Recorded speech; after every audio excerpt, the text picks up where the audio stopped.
So here's something that I've always enjoyed doing ever since I was young.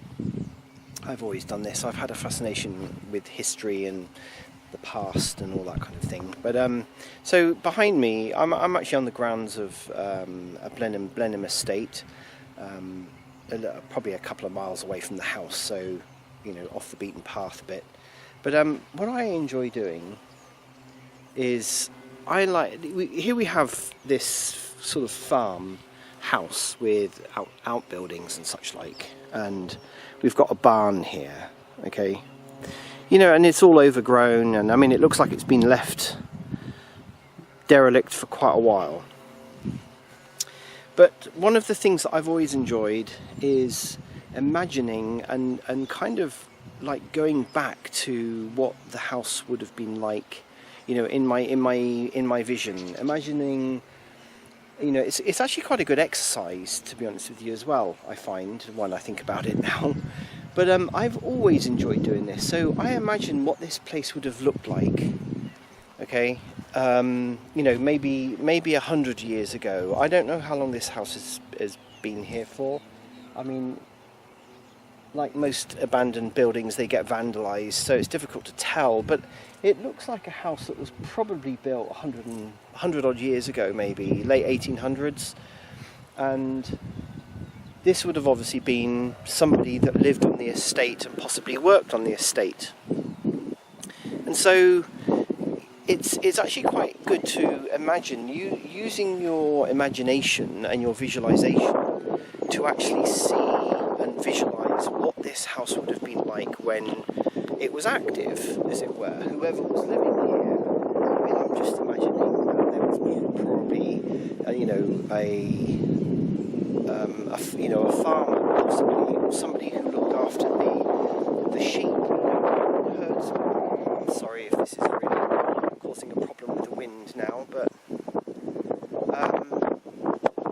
so yeah, you can imagine that this person could have been living on their own, very regular, up probably very early in the morning, tending to the farm duties, whatever those were. The person could have also been married.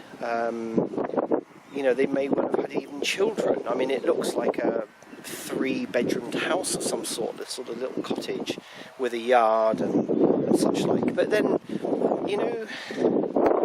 there must have been a reason why this has been left. And that's what I always wonder about as well. I always just think, what would it have been like here? It wouldn't have been so overgrown for a start. And there's probably a stone yard or a cobble yard under there, maybe not. There would have been vehicles here, possibly, certainly horses, maybe, when this house was built. And it looks to me like there was a stone part of a shed there, and then there's a rendered part where it looks like it's been extended, so it was obviously quite active. And there's an even older building here, sort of maybe an outhouse, or could have even been an outside toilet, just the roof is gone and it looks like a tiny square building. So it's kind of an interesting thing to do. I've always done it, and it's like I can go back. I can imagine what it was like when this was really active.